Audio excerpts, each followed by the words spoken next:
on va voir les tableaux de variation et tableaux de signes niveau seconde. C'est M. Gueye du cabinet de soutien scolaire de la pédagogie. Comme chaque fois, quand on constate que les élèves nous reviennent sur beaucoup de questions, ils font des erreurs sur certains exercices qui pourraient être pourtant simples. On va essayer de refaire des vidéos dessus pour vous permettre de mieux les comprendre. Ici, on parle de tableau de signes, tableau de variation. Et c'est simple, parce que des fois, on donne la courbe, comme vous le voyez sur l'exercice 1 ici, on vous donne le repère avec la courbe. On pourrait nous demander d'en déduire le tableau de signes et la table de variation à part de cette courbe-là. Je vais vous expliquer d'abord, après on va faire cet exercice. Regarde, comment on va faire? Par exemple, ici, on a un repère. Et sur ce repère, peut-être on a la courbe.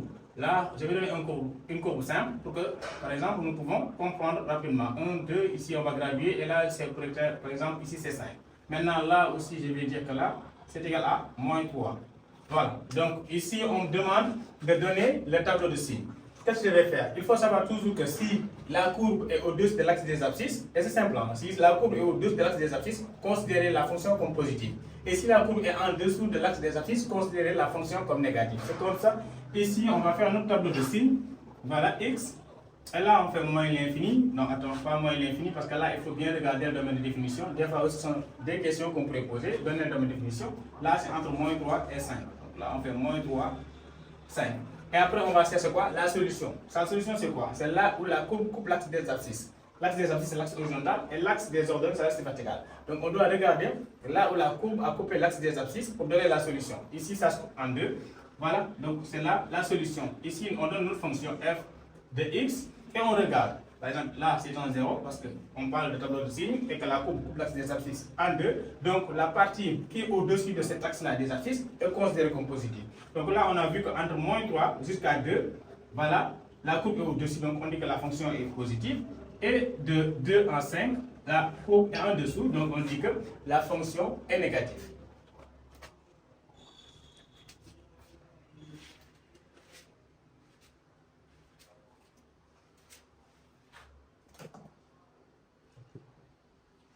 Voilà, donc ici, là on a vu les tableaux de signes, les tables de variation. Et pour les tables de variation, c'est à peu près la même chose. On fait toujours notre petit tableau ici, avec le domaine de définition, l'intervalle c'est moins 3 jusqu'à 5. Donc ici c'est moins 3,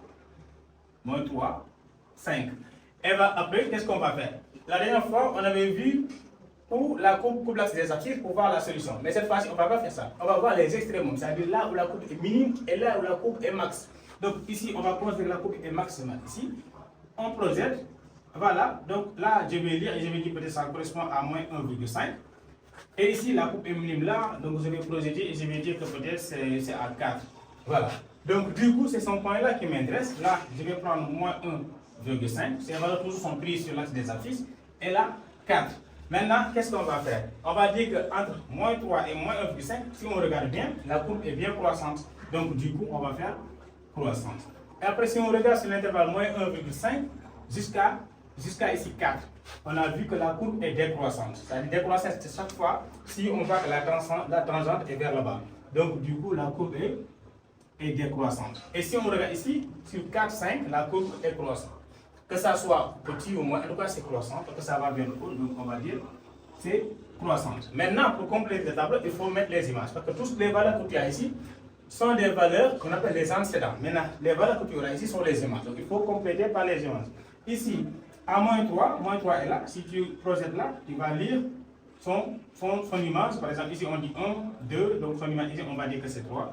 Voilà, donc on dit que l'image de moins 3 c'est 3. Ensuite, moins 1,5 qui est là. On projette sur la courbe, on peut lire, donc là on peut dire que ça correspond à 4.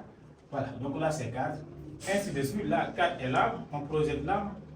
Là si c'est moins 1, moins 2, donc on va dire que c'est moins 2. Ensuite, on va aller jusqu'au 5. Ici, on projette sur la courbe et on va lire, peut-être ça correspond à moins 1,7. Moins 1,7. Et c'est fini. Donc là, on a une table de variation. Et il faut bien regarder, est-ce que c'est logique? Parce que 3 ne pouvait pas être plus grand que 4. Ainsi de suite. Donc si on croit, on doit croire d'un nombre plus petit vers un nombre plus grand. Si on descend, on doit descendre d'un nombre plus grand vers un nombre plus petit. Donc chaque fois que tu as terminé le tableau, il faut essayer au moins de voir est-ce qu'il y a un peu de logique dedans.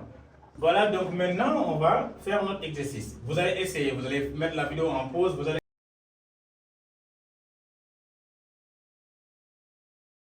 essayer vous-même. Et après, voilà, on va Regardez le corrigé. Ici, on a une fonction, on regarde la courbe. D'abord, on commence par voir le domaine de définition. Si on compte bien, moins 1, moins 2, moins 3, moins 4, moins 5. Et ensuite, là, 1, 2, 3, 4, 5. L'intervalle de définition, c'est moins 5, 5. Ici, on demande d'abord petit a, c'est la table de signes. On fait comme ça. X, moins 5, 5. Ensuite, on regarde là où la courbe coupe l'axe des axes, comme je vous avais dit tout à l'heure. Donc ici, on regarde sa coupe à 1. Donc la solution, c'est 1. On met ici notre fonction f de x. Et voilà. Donc là, c'est 0. Et comme je vous ai dit tout à l'heure, quand la courbe est au-dessus de l'axe des abscisses, la fonction est positive. Donc là, c'est positif. Et là, à partir de 1 jusqu'à 4, on a vu que la courbe est en dessous de l'axe des abscisses. Donc cela veut dire que c'est négatif. Donc là, j'avais oublié, il y a deux solutions. Donc là, si c'est 5, la courbe coupe à 1, mais aussi ça coupe à 4. Donc ici, 1, 2, 3, 4. Ça coupe à 4. Donc ici, on a deux solutions au lieu de une. Maintenant, ici, de moins 5 à 1, on a vu que la courbe est au-dessus de l'axe des abscisses, donc c'est positif. De 1 à 4, la courbe est en dessous de l'axe des abscisses, c'est-à-dire c'est négatif. Et de 4 à 5, la courbe revient au-dessus de l'axe des abscisses, donc ça veut dire que c'est positif. Ici, cette table de variation, cette table de signe, on a plus, moins, plus. Maintenant, on va voir la table de variation pour la question B.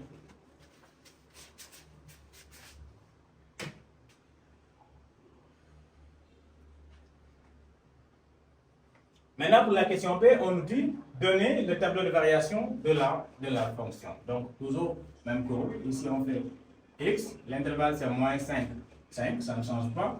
Maintenant, ici, au lieu de regarder là où la courbe coupe l'axe des abscisses, on va regarder les pics. Là, on a le max et là, on a le minimum. Ici, on a max. Là, c'est moins 1, moins 2. Donc, c'est à moins 2. Et on a un minimum là. Là, c'est 1, 2, 3. Donc, à 3. La fonction est là. Donc, du coup, on a bien constaté que sur moins 5 jusqu'à moins 2, la courbe est croissante. On fait croissante. Ensuite, de moins 2 jusqu'à 3, on a vu que la courbe est décroissante. C'est décroissante. Ensuite, de 3 à 5, on a vu que c'est croissante. Donc, c'est croissant. Ensuite, on va mettre quoi? On va mettre les images. Ici, l'image de moins 5, si on regarde bien, c'est 1. Ensuite, l'image de moins 2, on va voir 1, 2, 3, 4, donc c'est 4. L'image de 3, si on regarde bien, c'est moins 1.